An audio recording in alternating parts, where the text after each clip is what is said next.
C'est par rapport à... est-ce que, bon, moi, c'est déjà clair dans ma tête, exceptionnel, comme je disais, qu'est-ce qui s'est passé avec mon frère, puis le comportement qu'il y a eu avec ma famille en général.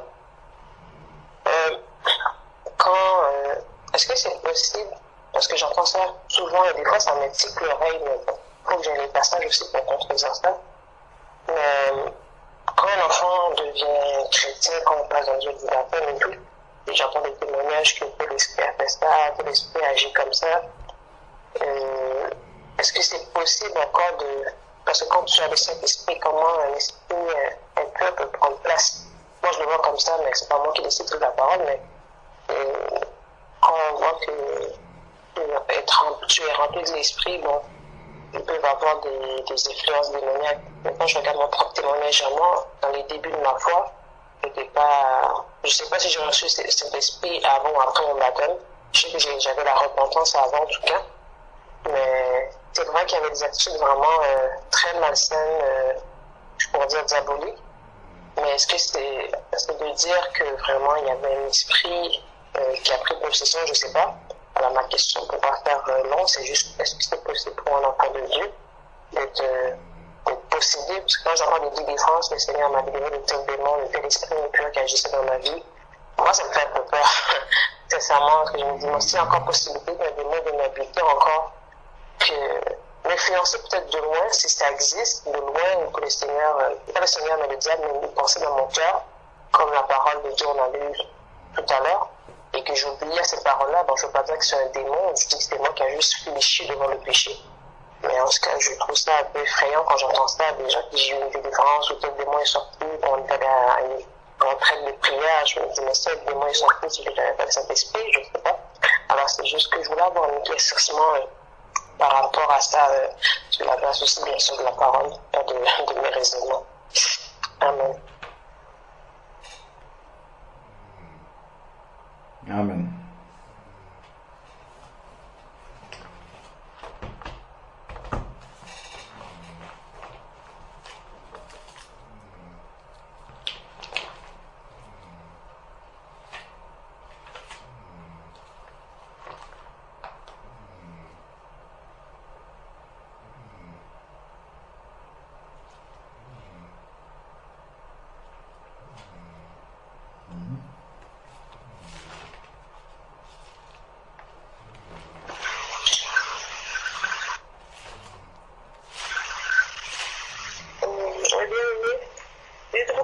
La question de la sœur, comme ça quand nos frères la répondre dans le même sens. Et quand le Seigneur nous délivre de nos attitudes, soit de la colère, soit des comportements ou des caractères, est-ce que c'est dans le même sens en fait? La délivrance des attitudes, avant tu te comportais comme ça, après tu pries, et le Seigneur tu sens que tu as changé, que je te comporte maintenant autrement. Est-ce que c'est les mêmes comme ça, voilà. C'est la question qui suit. Dans le comportement et les attitudes, quand voilà. C'est une réalité en fait. On prie pour la colère, on prie pour ceci. Et après, quand ça change, est-ce que c'est aussi une délivrance? Voilà. C'est la question. C'est parallèle, quoi. Merci.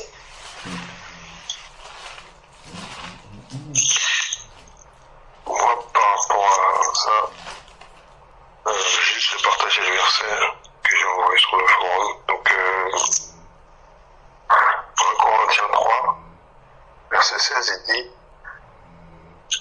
ne savez-vous pas que vous êtes le temple de Dieu et que l'Esprit de Dieu habite en vous? Lorsqu'on accepte Christ dans sa vie, le Seigneur nous a rachetés, il nous rachète en fait de l'esclavage de Satan. Donc tous les liens sont brisés en Christ lorsque véritablement, je pense qu'aussi on a pu partager également par rapport avec le partage, enfin la aussi du frère Alain sur dans Exode 14 avec l'image du baptême qui était également par rapport au peuple d'Israël lorsqu'ils fuyaient l'Égypte et que lorsqu'ils ont traversé la mer Rouge et que cette mer Rouge était justement le symbole du baptême, était l'image baptême, donc eux-mêmes ils ont fait le baptême, et que toute l'armée égyptienne a été engloutie. Et donc toute cette armée représente tous les combats passés, tous les mauvais esprits, tous les démons qui tourmentaient, tous les démons qui prenaient place dans le corps de la personne. Donc on voit bien aussi qu'également le peuple d'Israël était esclave. On voit bien qu'il était esclave en Égypte. Et c'était dans l'esclavage. Et nous-mêmes, lorsqu'on n'avait pas Christ dans notre vie, on était esclave du péché. On était esclave des démons. On n'avait aucune autorité sur les démons. On pouvait être là ballotté par l'esprit de colère, par l'esprit de la fornication, par l'esprit de mensonge, par toutes sortes d'esprits, sans que nous-mêmes on s'en rende compte. Et que lorsqu'on accepte le Seigneur véritablement dans notre vie, lorsqu'on confesse nos péchés, et lorsqu'on se baptise, on reçoit le Saint-Esprit dans notre vie, mais comme dit l'apôtre Paul, notre demeure devient la demeure du Saint-Esprit. Donc là, c'est que maintenant, il n'y a plus place pour le mauvais esprit. Le mauvais esprit est chassé. Donc là, il n'y a plus de tourment. Par contre, ce qu'il y a, c'est que maintenant, le mauvais esprit peut nous tourmenter, mais de manière extérieure. On peut prendre l'exemple même de Paul lui-même. Hein. Si on prend dans 2 Corinthiens, chapitre 12,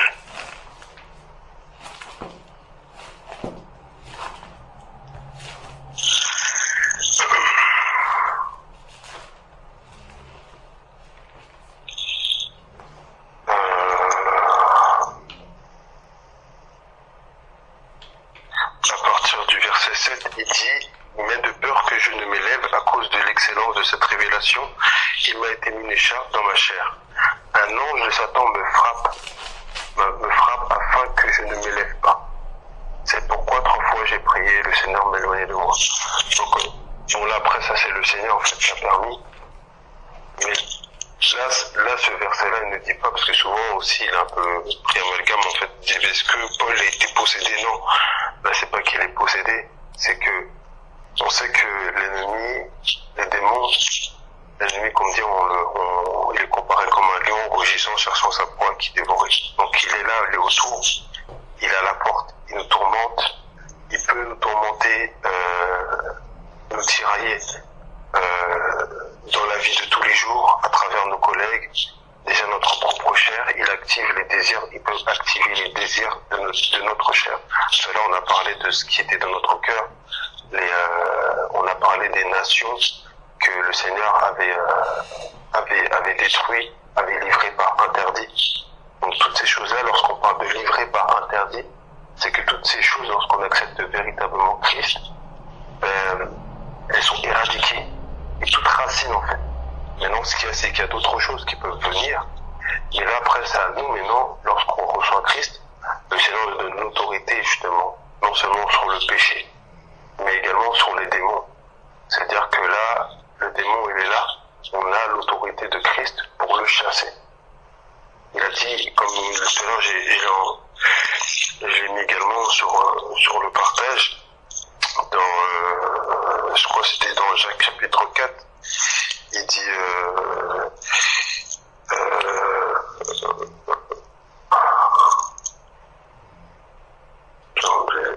Jacques chapitre 4 verset 7, il dit soumettez-vous donc à Dieu, résistez au diable et il fuira loin de vous. Donc lorsqu'il fuit loin de nous, c'est-à-dire qu'il veut s'approcher, pas qu'il est en nous, c'est que le diable et les démons, ils veulent se rapprocher, ils nous tiraillent. Mais si on se soumet à la volonté de Dieu, si on a foi en sa parole, si on a foi à son autorité, si on a foi en ce que Dieu met en nous, donc non seulement on va résister aux attaques, donc comme on sait les attaques de l'ennemi, ce sont les flèches, comme dit dans Ephésiens 6, le bouclier de la foi, qui détruit tous les traits enflammés de l'ennemi, mais également on va le faire fuir à travers l'Esprit de Dieu va agir à travers nous. Donc là, ce sont des choses qui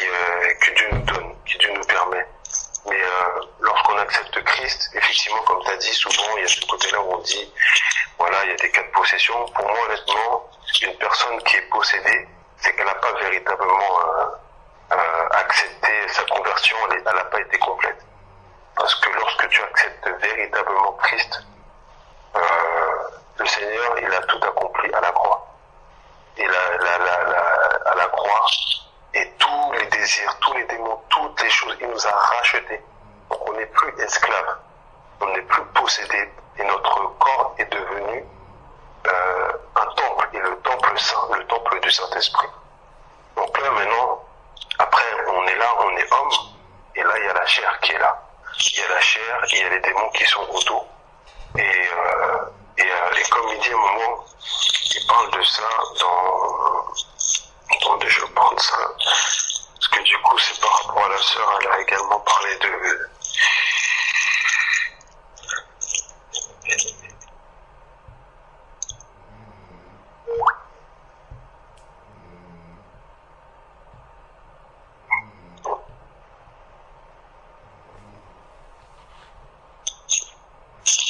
Il parle de...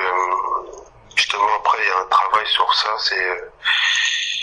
Attendez.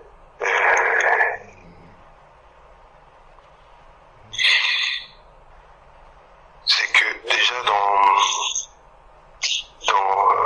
toute façon, si on peut voir dans Luc 8, ça c'est aussi la condition d'un chrétien, Luc 8.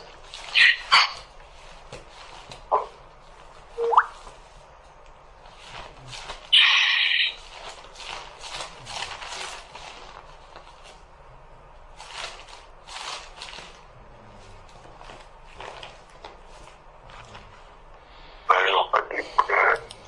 Non, pour moi.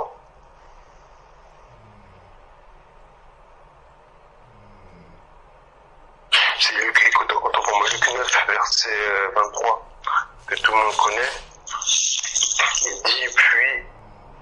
Il dit à tous, si quelqu'un veut venir après moi, qu'il renonce à lui-même, qu'il se charge chaque jour de sa croix, et qu'il me suive. Et donc là, par rapport à ça, c'est que lorsqu'on vient à Christ,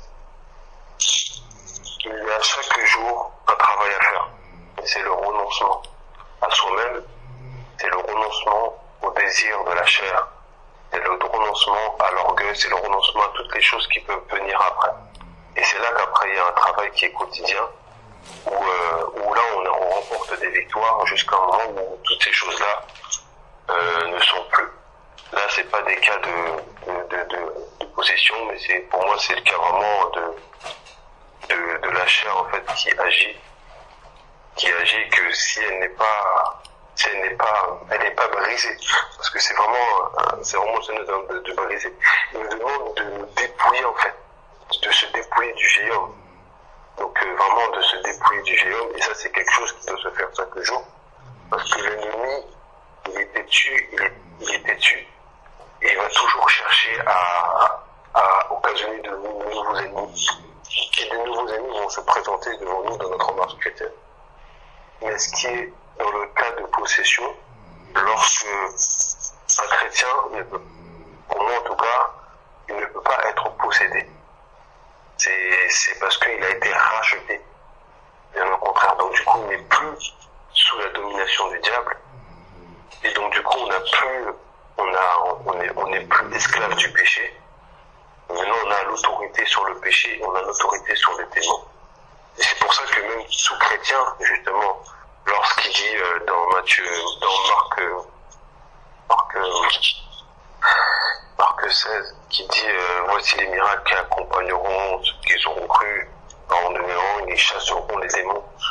Et ça, c'est pas réservé à une catégorie de personnes, c'est lorsqu'on croit au Seigneur, notre Dieu, lorsqu'on croit au Christ, au Seigneur, lorsqu'on se baptise, lorsqu'on reçoit son esprit en nous, il fait de nous une nouvelle créature. On est une nouvelle création. Les choses anciennes sont passées, voici toutes choses sont devenues nouvelles. Donc là maintenant, on revêt du nouvel homme. Et là, c'est l'Esprit de Dieu qui prend place dans notre vie. Et c'est là après qu'on a autorité sur ça. Et là, non seulement on n'a pas le mot d'esprit de notre contraire, le mot d'esprit n'a pas de cas de possession, mais encore plus, à plus forte raison, et qu'on peut, le Seigneur, on a l'autorité de chasser le démon qui veut, qui est là, qui est autour de nous, qui nous tourmente dans notre sommeil. Parce qu'on peut être dans le sommeil, le mauvais esprit, les démons peuvent se manifester dans les rêves, même aussi physiquement parlant, on peut ressentir même de la présence. Mais ça, c'est autour. Et le Seigneur nous donne, si c'est par sa volonté, bien entendu, parce que Dieu après il connaît tout plan, parce que lorsque j'ai lu tout à l'heure dans 2 Corinthiens 12, là c'était un cas particulier par rapport à Paul, pour pas qu'il s'en orgueille, il a reçu un décharge, il a été frappé par Satan, un ange de Satan, mais on a l'autorité de faire fuir le démon, faire fuir Satan. Comme Jésus, dans Matthieu 4, après son baptême, lorsqu'il est parti dans le désert, après son jeûne de 40 jours, Satan s'est présenté devant lui pour pouvoir le tenter. Et comme on sait tous, à travers cette intimité que Jésus a eue avec le Père, l'intimité permet de nous revêtir des armes, de nous revêtir de la parole, de nous revêtir de toute arme spirituelle pour pouvoir combattre l'ennemi et pour pouvoir le faire fuir. Parce qu'à la fin, c'est ce qui s'est passé. Il a combattu Satan, il a répondu par la parole, et après il a dit « Arrière de moi, Satan, car je me prosternerai devant Dieu seul. » Et là, il est parti, il a fui. Mais après, il a dit, il a fui, et il revient s'il trouvera une occasion favorable. Donc là, l'ennemi sera toujours là, autour de nous. Il sera toujours là, il cherchera toujours une occasion, une porte ouverte. Et par contre, ce qui se passe, c'est que si on laisse la porte ouverte, parce que le Seigneur nous dit bien qu'il y a plusieurs étapes dans la vie chrétienne lorsqu'on parle de rétrograder. Je crois que c'est dans Éphésiens, il parle de n'attristez pas le Saint-Esprit. Donc si dans notre marche chrétienne, on est là, on ne cherche pas à renouveler notre pensée en Christ, comme dit dans Romains 12, on ne cherche pas à marcher, à méditer la parole, à vraiment avoir une vie consacrée dans la sainteté de Dieu, marcher dans le chemin étroit. Mais on est là, on est dans la suffisance, on se dit on est sauvé, on marche tout sauvé. Petit à petit, lui, le Saint-Esprit qui est en nous, nous qui sommes le temple du Saint-Esprit, si on n'entretient pas le Saint-Esprit qui est l'image aussi, comme dans Matthieu 25, avec les 10 vierges, les 5 sages et 5 folles, avec l'huile qui était en elles, si on n'entretient pas cette huile-là en nous, on la remplit pas, cette huile-là diminue. C'est pour ça qu'il dit, n'attristez pas le Saint-Esprit. Après, dans Thessaloniciens, je crois que c'est chapitre 2, en tout cas c'est dans Thessaloniciens, il dit, n'éteignez pas le Saint-Esprit. Donc tout ça, c'est des étapes. C'est que le Seigneur, par sa patience, il nous avertit, mais malheureusement, si on est là en marche de rétrograde en rétrograde, le Saint-Esprit, la quantité diminue. Pourquoi? Parce que c'est pas entretenu. Jusqu'au point où, lorsque là c'est le Seigneur, après c'est toute chose, où là vraiment il y a ce délaissement total de la parole de Dieu. Comme il dit, ceux qui ont fait naufrage dans la foi. Mais là, je crois que c'est dans Apocalypse chapitre 2, lorsqu'il parle de l'église d'Éphèse, qui dit souviens-toi de ton premier amour, de peur quoi? De peur que je ôte le chandelier. On sait qu'aussi c'est le symbole du Saint-Esprit. Et lorsqu'il ôte, si le Saint-Esprit là part, donc là c'est parce que c'est vraiment la personne a délibérément, il pêche délibérément. Après ça c'est autre chose qui va prendre place. Et là ça peut être, comme il dit, l'esprit d'égarement de Pierre, il dit il est impossible, dans Hébreux 6, il dit il est impossible à un homme après avoir goûté à la grâce qui a vu toutes les choses de revenir. Pourquoi? C'est parce que ça, toutes ces étapes-là, ils ont été suivies. Et là, c'est le mauvais esprit, là, bien entendu, qui va prendre place. Et c'est pas qu'un seul, ça peut être des légions. Mais lorsque le chrétien naît de nouveau, véritablement, qui persévère dans le chemin étroit, qui persévère dans la foi, et qui déjà, avant même la persévérance, qui accepte le Christ, et qui devient une nouvelle créature, il devient la propriété de Dieu. Et il n'est plus la propriété de Satan. Donc les personnes qui disent oui, ce chrétien, et effectivement, comme tu dis, ma sœur, moi aussi j'entendais beaucoup de choses comme ça, mais je trouvais ça vraiment un peu contradictoire par rapport à la parole. C'est qu'en fait il y a eu un problème de conversion. La conversion n'a pas été véritablement faite. Il y a eu quelque chose il y a eu un manque qui fait que les bases, le départ en fait, les bases ne sont mal, le départ en tout cas vers le chemin de Christ a été mal fait. Du coup, c'est quelque chose après qu'il faut remédier. Après, le Seigneur par sa grâce, si on voit ça, le Seigneur peut vraiment permettre à ce que cette chose-là soit réparée et que là véritablement le rachat se fasse véritablement, qu'il n'y ait plus de propriétaire mais qu'il y ait un seul qui est Dieu. Mais ça demande beaucoup de discernement et voilà. Après maintenant l'ennemi il peut nous tourmenter, il nous tourmente, mais on a autorité sur lui, c'est juste une question de foi. On a autorité sur les esprits, la colère, le mensonge, la fornication, la médisance, tous ces esprits, les mauvaises paroles, les injures, la colère, toutes ces choses-là. Et l'ennemi, il va essayer de revenir avec cette carte-là. Il va essayer de revenir avec cette carte-là pour nous faire croire que ça ne va pas. Parce que souvent, faut faire attention, c'est que l'ennemi, comme on dit, c'est l'ange de lumière. Donc il est déguisé. Il a l'apparence d'une brebis, mais il a une voix de dragon. Donc il va aussi usurper, en fait. Il va mettre... c'est exactement comme il a fait dans le jardin d'Éden. Lorsqu'il a vu la femme, il a dit, Dieu a-t-il vraiment dit, comme il a dit aussi avec Jésus, si vraiment tu es le Fils de Dieu? Mais lui va dire, mais si vraiment tu étais sûr que tu as été vraiment affranchi de ce péché-là, de cet esprit-là, t'es sûr? Mais tu peux, t'inquiète pas, tu es affranchi, mais ça tu peux encore garder. Tu peux le garder. Il va venir avec cette carte-là. Et ça, c'est la foi qui doit agir. Parce qu'après, lorsque ça revient, là, c'est qu'on a donné accès. Et ça, c'est un choix, en fait. Mais si on a la foi véritable, on fait fuir l'ennemi en disant, ça, au nom de Jésus, toute l'armée d'Égypte a été engloutie. Toute l'armée a été engloutie sur la mer, dans la mer Rouge. Et je n'ai plus été sous la domination de l'Égypte. Et ça, c'est la vraie victoire. Après, il y a d'autres combats. Mais en tout cas, l'Égypte, comme on voit un peu plus sérieux, il y a plus d'autres combats. Ce n'est qu'après, des fois, même parfois, je sais qu'il y a un moment dans le roi, lorsque, je sais pas si c'était Israël du Nord a voulu chercher la protection d'Égypte, mais finalement, ils ont été pris par les Assyriens, ou du moins, oui, il me semble que c'est les Assyriens.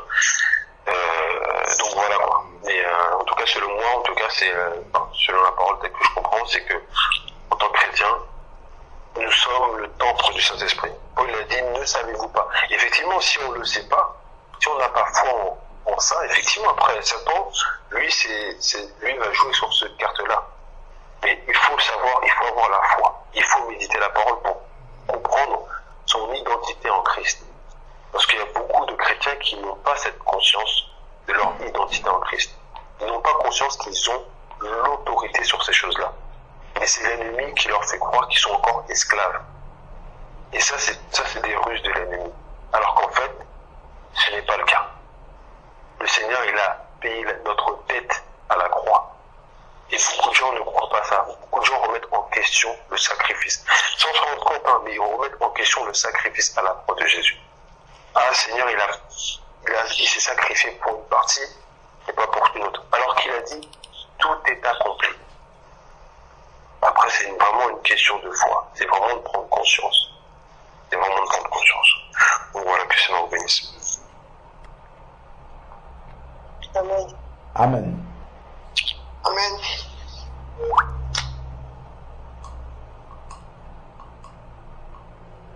Amen. Amen.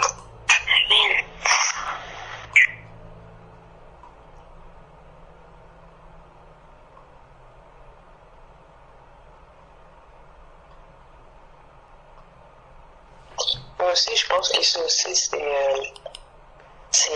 une façon de parler des fois, parce que des fois on peut être affranchi de vraiment une faiblesse qui dominait sur nous, parce que justement on n'avait pas, bon, je pense on n'avait pas compris la délivrance de Christ. On dit, ah voilà, il y a un démon qui est parti de moi, ou j'ai chassé un démon, mais en fait c'est une faiblesse que le Seigneur a enlevée, ou c'est ça. Alors des fois je crois que c'est le terme, parce que c'est quand même fort de dire que j'ai tel démon, et quand tu écoutes aussi beaucoup des enseignements, même de gens sérieux, qui sont les enfants de Dieu et qui disent, ok, fais attention, tel démon était dans sa vie, le démon est parti, il est totalement franchi, ou tu ne pouvais pas avoir telle affaire ou telle maladie dans son corps. Bon, c'est Dieu qui sait, mais des fois c'est juste le terme qu'on utilise de dire, ah, tel démon est dans ma vie, parce que c'est une faiblesse, on a en fait pris le dessus, on a pris autorité, et que le Seigneur, dans cette promesse, nous a donné la victoire.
bon, moi je vais en profiter vu qu'il y a personne qui pose des questions, je vais en poser. J'avais une autre question sur ce que c'est possible sur le jeûne. C'est que je voulais savoir, bon, par la grâce de Dieu, il y a déjà eu beaucoup de messages là-dessus, comment on se prépare à l'organisation que le Seigneur nous montre comment nous préparer. Mais j'ai juste une question, si par exemple une personne entame un jeûne, et que pendant ce jeûne-là, bon, il y a quelqu'un de la famille qui peut la visiter, ou quelqu'un l'appelle, ou qu'elle doit sortir et tout. Parce que moi, j'ai toujours vu le jeûne, que tu te mets à part, que tu ne te fais pas déranger, tu vas dans ton coin et tout, t'enfermer chez toi et tout ça. Mais s'il y a une occasion je sais pas, une personne t'appelle entre-temps, il a besoin d'aide, ou de voir ou parler. Pourquoi moi je pense que le jeûne, je le faisais toujours à part? Parce que j'ai toujours peur de dire des vanités ou de parler, de ne pas être à l'écoute du Saint-Esprit. Alors, est-ce que quand quelqu'un pratique un jeûne, c'est devant le Seigneur que même si la personne doit sortir ou aller visiter d'autres personnes ou aider les autres ou quelqu'un vient la visiter, est-ce que devant le Seigneur, ça va pas erroner, mais ça peut être une distraction pendant le jeûne? Est-ce qu'il faut absolument se mettre à part de façon à pas se faire déranger? C'est ça. Ouais.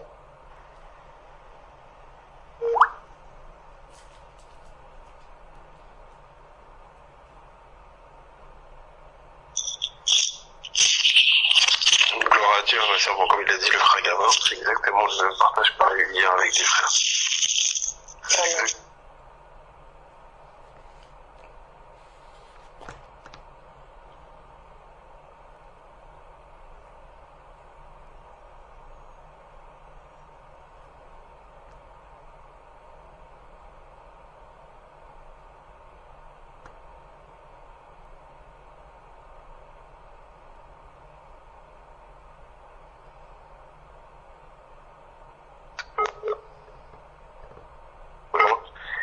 Sauf que lui, il était dans le cas du travail et le travail, la RATP, en fait, c'est le réseau ferroviaire, en fait, parisien.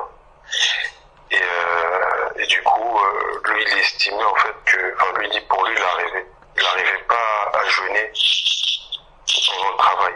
Il trouve que pour lui, c'est pas possible de jeûner. Il a dit que lui, il peut faire que lorsqu'il se met à part. Comme tu as dit, c'est-à-dire que vraiment il se met à part, il consacre un week-end, par exemple, 2-3 jours ou un jour pendant les 3 jours de congé. S'il a cette pensée de faire un jeûne, il fait un jeûne pendant ce jour-là. Et pour lui, là, et parce que pour lui, il a dit que pour lui, le jeûne, c'est être à 100%. Et que du coup, on peut pas être en jeûne si on fait deux choses à la fois, si on travaille ou si on est distrait, comme tu as dit, par la venue de la famille ou par les enfants, etc.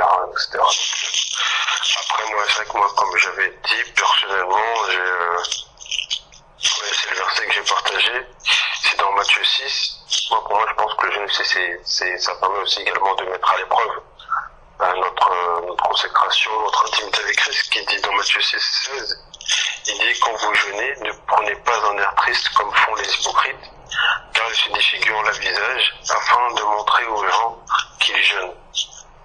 Amen, je vous le dis, ils reçoivent leur récompense. Mais toi, quand tu jeûnes, ouvre ta tête et lave ton visage, afin qu'il ne paraisse pas aux gens que tu jeûnes, mais à ton Père qui est présent dans le secret, et ton Père qui voit dans le secret te récompensera publiquement. Donc, comme j'avais partagé, c'est vrai que le fait de se mettre en condition à part, comme Moïse lorsqu'il était parti à la montagne, comme Jésus également lorsqu'il est parti dans le désert, enfin, avant il était dans le jeûne, donc il était à part, après il a été envoyé dans le désert pour la tentation. Effectivement, il y a cette partie, en fait, qui, pour moi, je pense qu'il est important, quoi qu'il arrive, de prendre un temps, vraiment de pas être dans une activité. Maintenant, pendant la période du jeûne, on peut être amené, voilà, comme le travail, on est là, on travaille, donc on est sollicité par notre employeur, par nos collègues. Pour moi, je trouve que justement, c'est que, comme il était dans Matthieu 6, c'est là, lorsque tu jeûnes, tu es confronté aussi à ça. Et au contraire, lorsque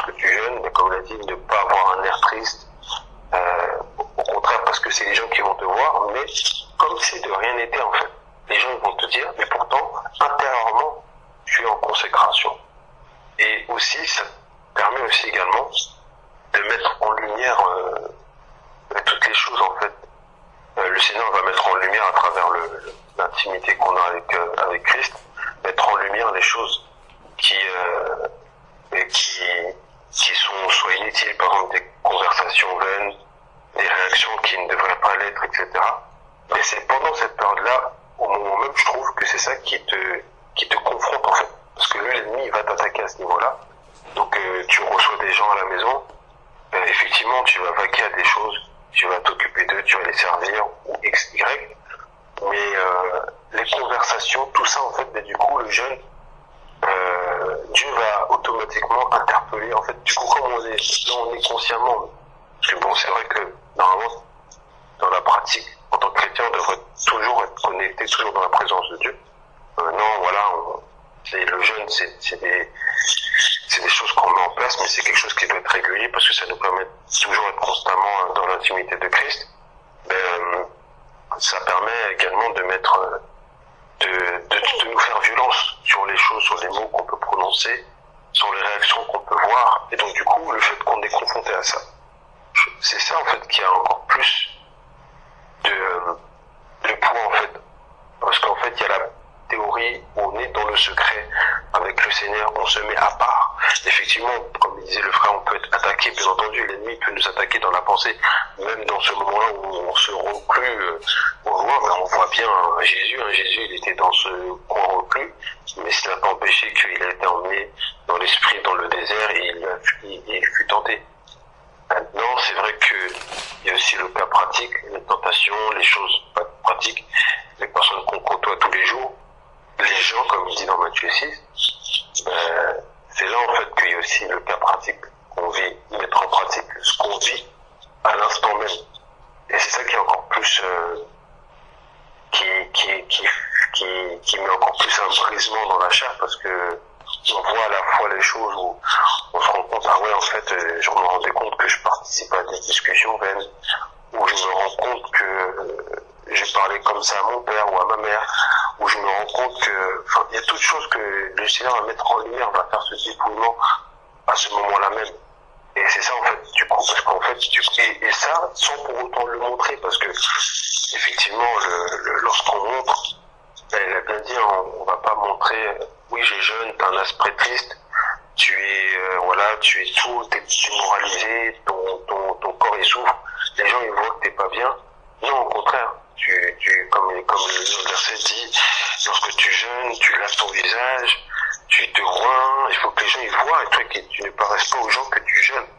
Et c'est l'Éternel, dans le secret, qui voit que là tu es dans son intimité et qu'il va te récompenser publiquement. Et la récompense publiquement, c'est de produire des fruits qui va se manifester.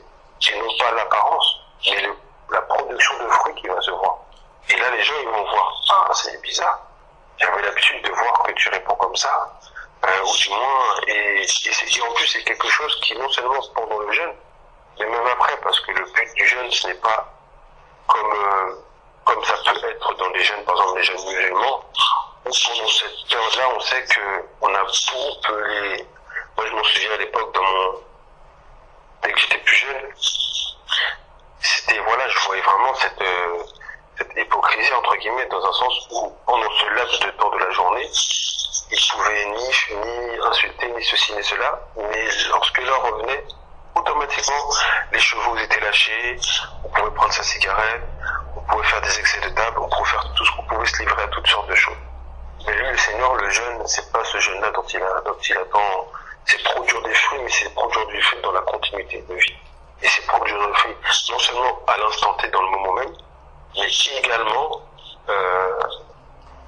nous ramener de progrès en progrès, de victoire en victoire, dans le Seigneur, et du coup d'être un homme et une femme régénérés chaque jour, et que justement les fruits se voient publiquement chaque jour, et ce à travers l'intimité que j'ai pu avoir avec mon Seigneur.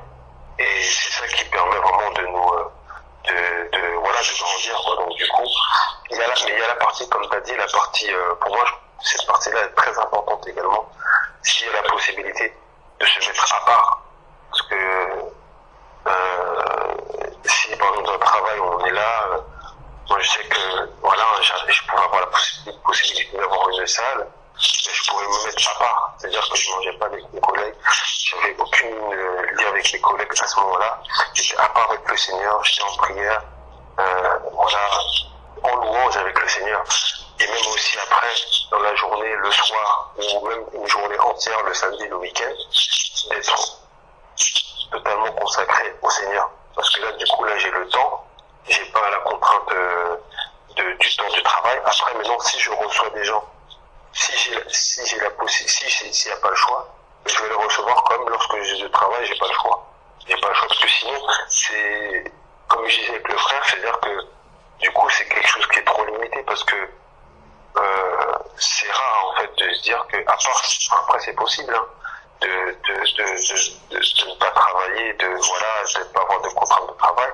Mais en général, le travail est là, donc du coup, automatiquement, on fait face aux gens. Et c'est là qu'il doit mettre en évidence. Enfin, le jeune va se confronter, et je trouve que c'est vraiment un cas pratique. Et c'est ça qui est bien, parce que du coup, ça permet vraiment de mettre en lumière toutes les choses à la fois les choses mauvaises, mais aussi les bonnes choses, parce que du coup, le Seigneur va mettre en lumière aussi les capacités qu'il nous a mis en nous, des choses que jamais on serait dit qu'on serait capable de faire. On s'est dit, waouh, là, j'ai répondu comme ça, waouh, j'ai eu cette réaction-là, malgré que ma collègue, elle m'a regardé de travers, waouh, ça m'a même pas touché. Et là, en fait, tu dis, ah, ben là, Seigneur, je vais m'accrocher à ça. Et même si on me regarde mal, je ne vais pas être touché au nom de Jésus. Donc voilà, amen.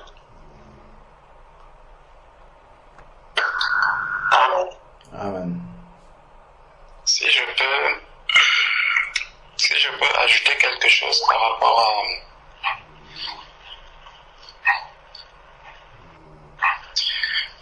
à ce que le frère est en train de dire.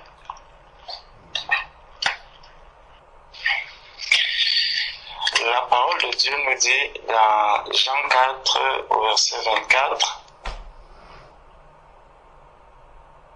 Jésus-Christ a révélé à la Samaritaine que Dieu est esprit. Et il faut que ceux qui l'adorent en esprit et en vérité.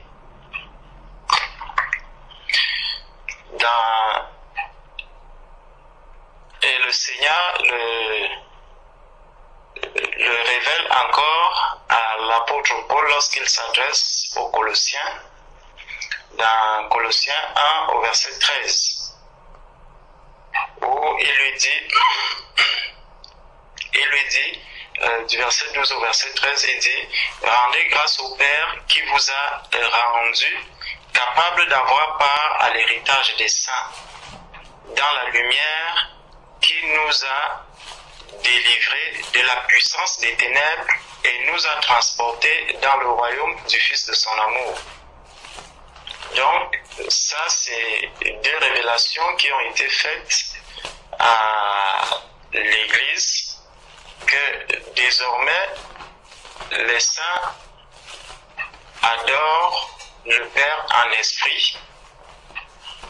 Et comment est-ce qu'on va l'adorer en esprit? Parce que Dieu déjà est esprit. Et donc, c'est spirituellement que nous allons l'adorer. Et nous l'adorerons en esprit parce que nous sommes aussi spirituellement assis dans les lieux célestes. Donc, dans l'endroit où se trouve aussi Jésus-Christ. C'est donc assis dans ces lieux célestes en esprit que nous allons donc nous mettre à adorer le Seigneur. Et Jésus aussi, dans Jean chapitre 17, au verset 15, dans Jean chapitre 17, verset 15, Jésus va dire, je ne te prie pas de les ôter du monde, mais de les préserver du mal. Donc, on comprend que le Seigneur Jésus vient rappeler afin que personne ne vive, comme on peut dire, vivre dans les nuages, que chacun puisse comprendre qu'il a les pieds sur la terre, il est sur la terre, mais spirituellement, il est dans les lieux célestes. Spirituellement, il est en esprit. Donc, étant sur la terre, mais il est devenu un être spirituel, bien que étant sur la terre. Donc, sur cette base-là, si nous regardons Matthieu 6, que le frère Sébastien a cité tout à l'heure, dans Matthieu 6, à partir du verset 15, du verset 16 à verset 15, il dit, lorsque vous jeûnez, ne prenez pas un air triste.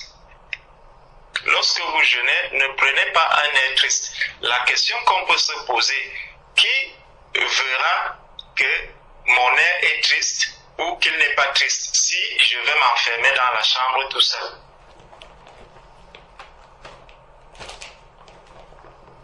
Personne ne saura que mon air est triste si je suis tout seul dans ma maison, dans ma chambre fermée dans les quatre murs, peu importe comment mon visage est, peu importe comment mon air est.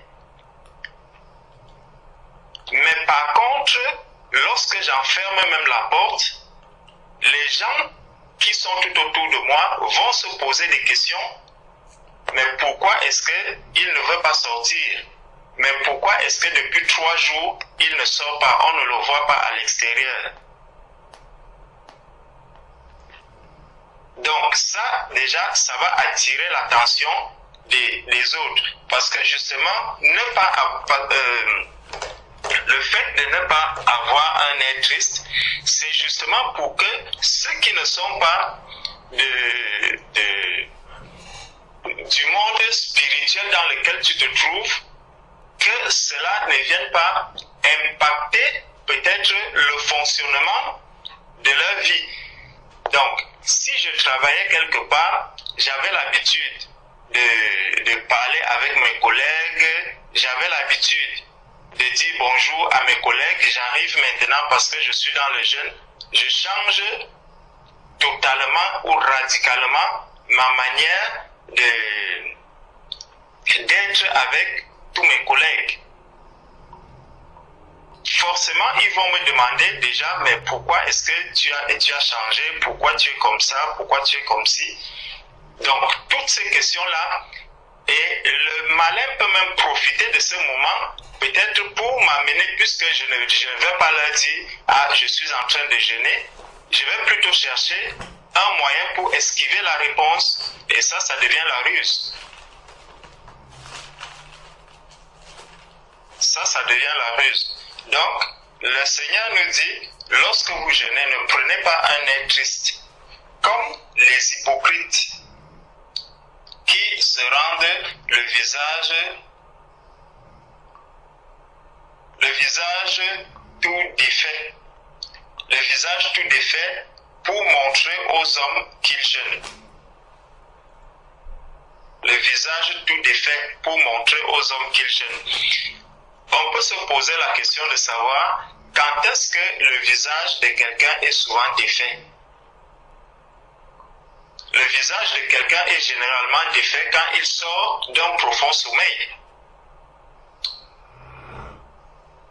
Et souvent, les femmes du monde disent souvent, non, moi je ne veux pas qu'on me voie quand je viens de me réveiller, quand je viens de me lever, je ne voudrais pas qu'on voie mon visage.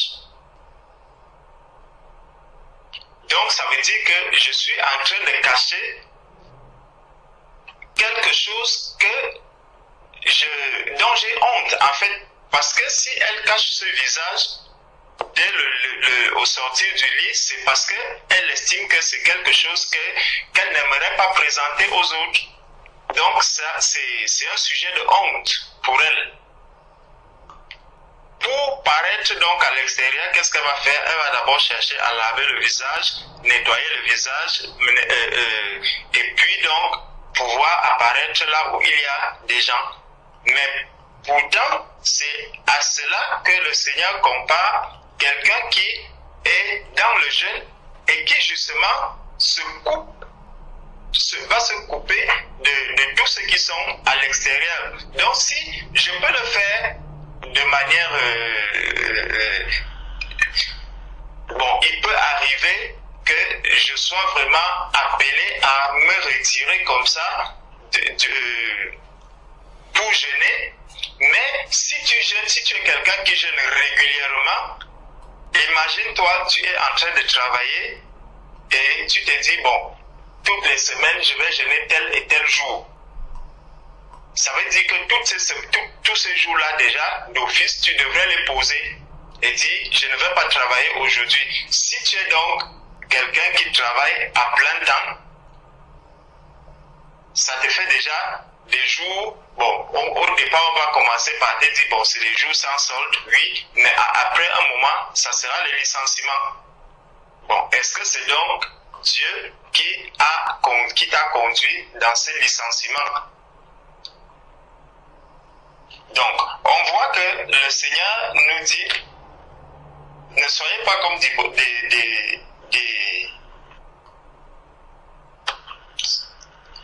pour montrer aux hommes qu'ils jeûnent, je vous le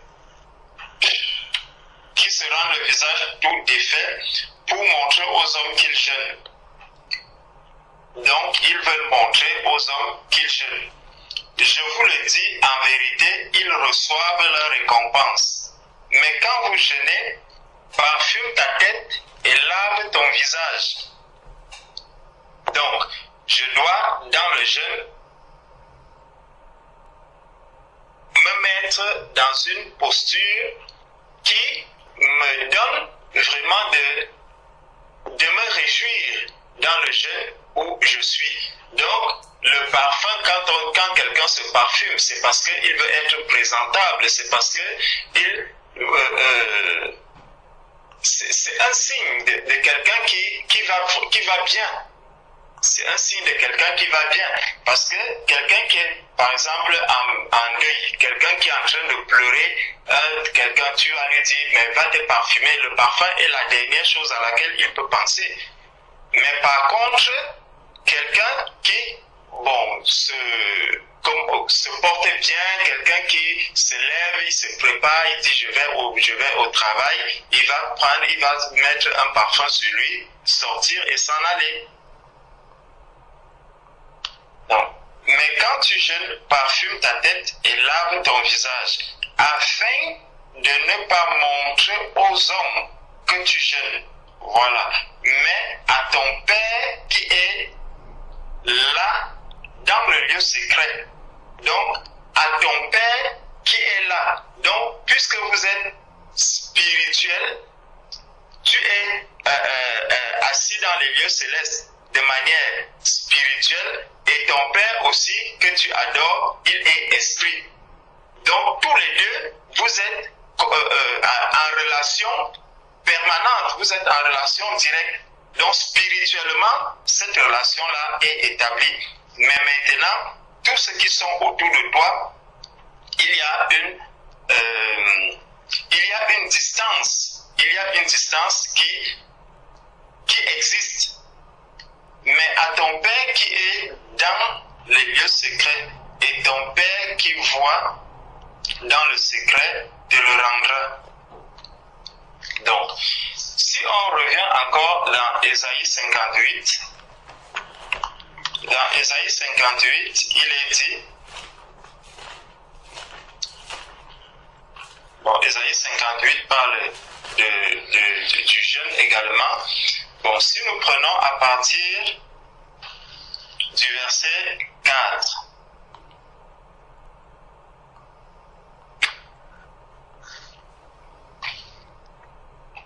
à partir du verset 3 même, que nous sert de jeûner si tu ne le vois pas, de mortifier ton âme si tu n'as si tu n'y as point égard, voici le jour de votre jeûne, vous vous livrez à vos penchants et vous traitez durement tous vos mercenaires.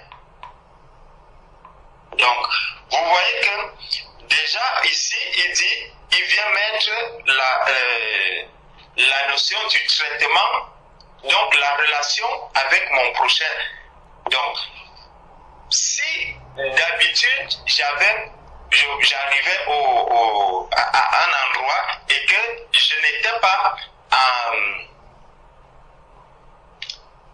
je n'avais pas fait la paix avec tous ceux qui sont autour de moi, je ne devrais pas aller jeûner sans que cette paix-là ne soit établie.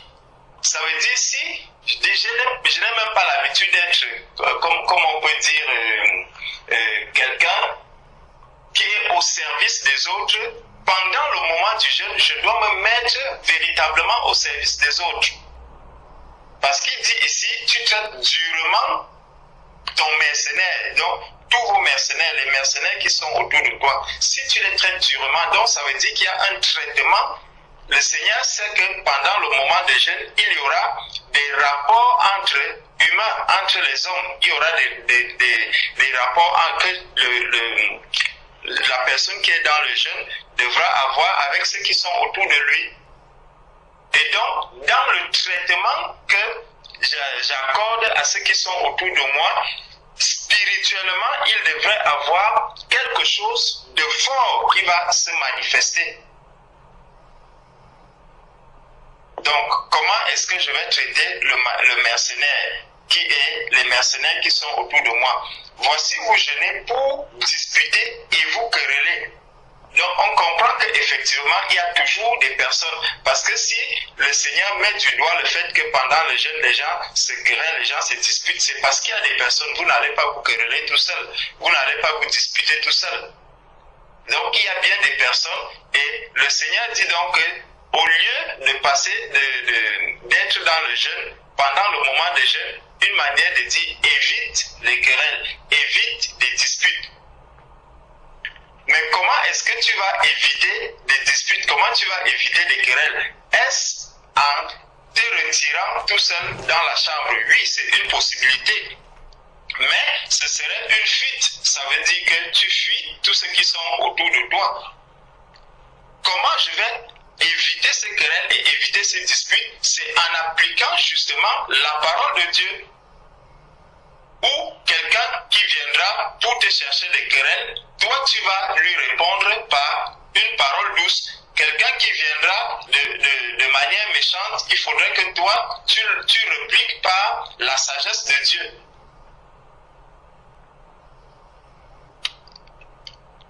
Donc, voici vous jeûnez pour disputer et vous quereller, pour frapper méchamment du poing. Vous ne jeûnez pas comme le veut ce jour, pour que votre voix soit entendue en haut. Est-ce là le jeûne auquel je prends plaisir, un jour où l'homme humilie son âme? Courber la tête comme un jonc et se coucher sur le sac et la cendre, est-ce là ce que tu appelleras un jeûne? Un jour agréable à l'Éternel, voici le jeûne auquel je prends plaisir. Détache les chaînes de la méchanceté. Donc quand on parle de la méchanceté, on ne fait pas la méchanceté tout seul. C'est que je dois comprendre si j'étais quelqu'un de méchant avec des personnes qui sont autour de moi, le moment du jeûne doit maintenant m'aider à me rappeler, ça doit me rappeler que la méchanceté qu'il y avait en moi, elle doit tomber.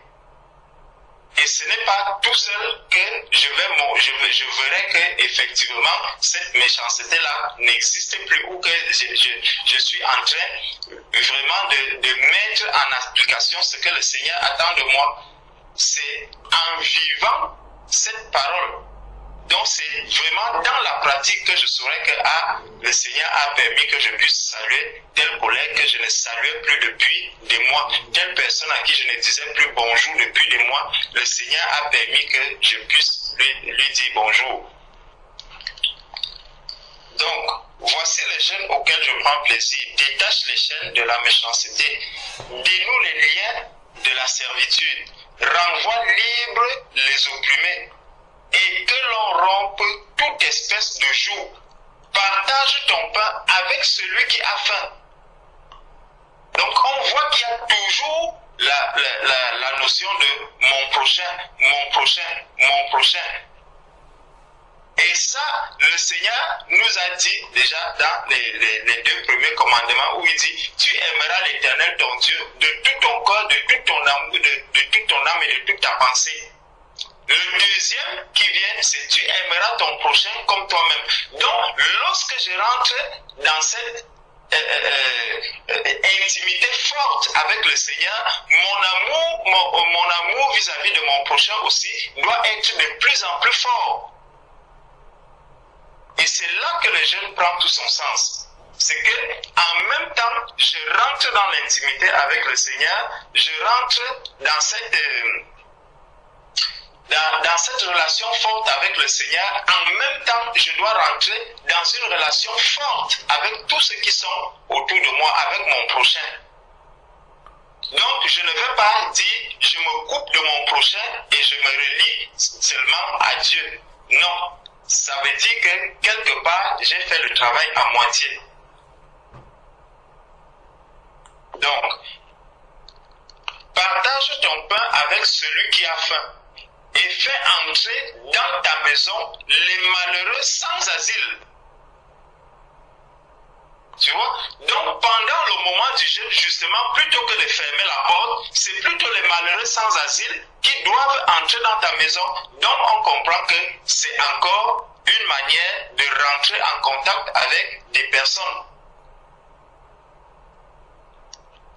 Fais entrer dans ta maison les malheureux sans asile.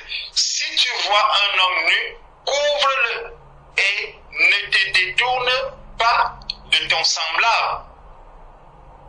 Ne te détourne pas de ton semblable. Donc si je me coupe de tous ceux qui sont autour de moi, je suis en train de me détourner d'eux.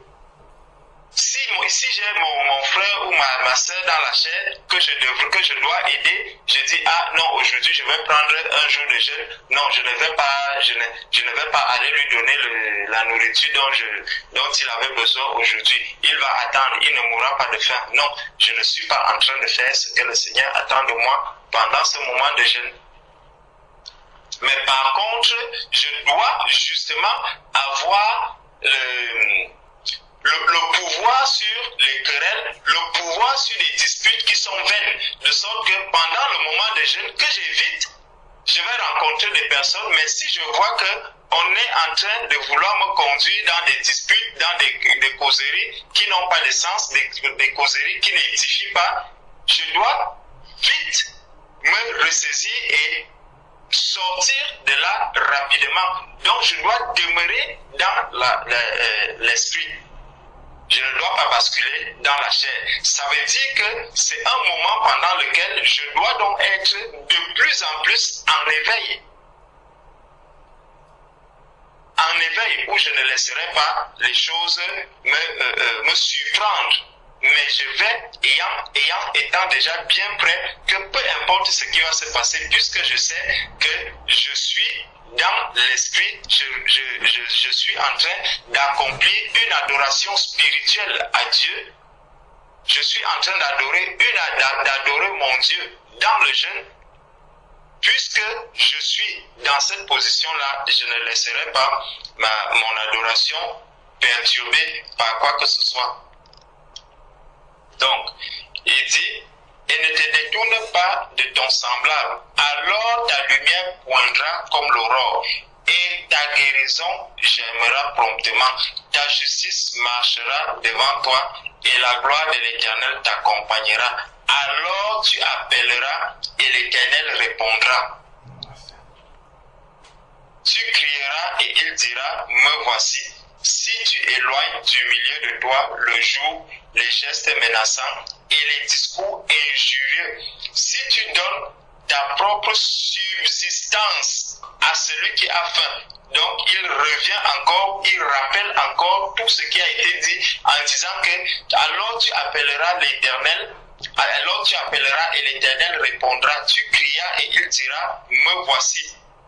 Si tu éloignes du milieu de toi ton joug, les gestes menaçants et les discours injurieux, comme on a parlé des querelles un peu plus haut, si tu donnes ta propre subsistance à celui qui a faim, comme il disait plus haut aussi que partage ton pain avec celui qui n'en a pas, si tu rassasies l'âme indigente, ta lumière se lèvera sur l'obscurité et tes ténèbres seront comme le midi. L'Éternel sera toujours ton guide.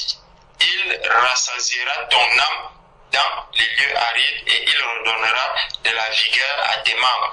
Tu seras comme un jardin arrosé, comme une source dont les eaux ne tarissent pas. Ça veut donc dire que les gens chercheront à venir boire dans cette source, à venir trouver de quoi s'abreuver dans cette source. Donc le moment de jeûne est un moment pendant lequel nous sommes vraiment une bénédiction à tous ceux qui sont autour de nous. Parce que puisque je suis dans l'intimité avec le Seigneur, je reçois directement les choses qui viennent du Seigneur et je suis appelé à les partager avec tous ceux qui sont autour de moi. Donc je dois apporter de la grâce qui abonde en moi en ce moment, doit être au bénéfice de tous ceux qui sont autour de moi également. Donc tu seras comme un jardin arrosé, comme une source dont les eaux ne tarissent pas. Les tiens rebâtiront sur d'anciennes ruines. Tu relèveras des fondements antiques. On t'appellera réparateur de brèches. Celui qui restaure les chemins, qui rend le pays habitable. Si tu retiens ton pied pendant le sabbat, pour ne pas faire ta volonté en mon saint jour, si tu fais du sabbat tes délices pour sanctifier l'Éternel en le glorifiant, et si tu l'honores et en ne suivant point tes voies, en ne te livrant pas à tes penchants et à de vains discours, alors tu mettras ton plaisir en l'Éternel et je te ferai monter sur les hauteurs du pays, je te ferai jouir de l'héritage de Jacob ton père, car la bouche de l'Éternel a parlé. Donc comme la bouche de l'Éternel a parlé, tout ceci, lorsque quelqu'un est dans le jeûne, il le met en pratique, le Seigneur a accompli automatiquement ce qu'il a promis par rapport à celui qui le fait. Donc, le Seigneur est vivant et c'est lui qui a dit ces paroles et il